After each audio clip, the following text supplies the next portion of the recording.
bilen qalbi köngülni mekleyen atkan cilve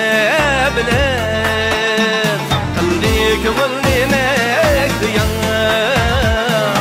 Udu bir ahtın çidek şebnemni suydi her giyan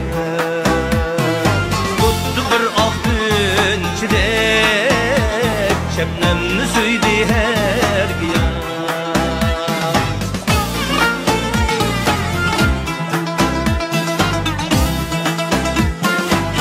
Ucula yaprağı yiyip gülle içildirem rem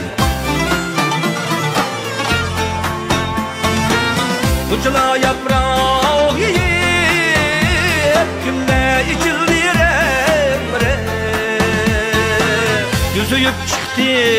şamal Pırak seçildi temten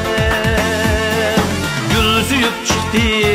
şamal Pırak seçildi temten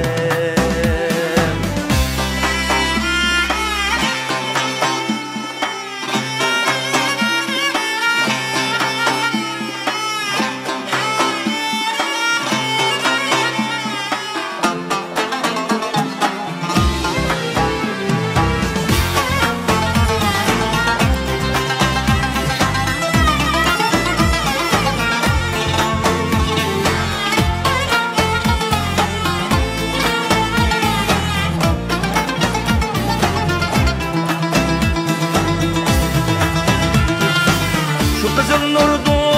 libas giydi bayansız kainat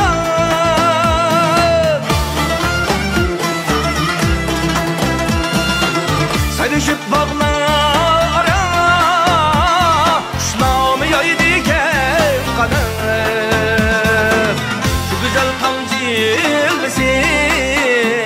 kalbi yürekli zepmişen Başlanır şu tan bilen Kengri zimindanır hayat Başlanır şu tan bilen Kengri zimindanır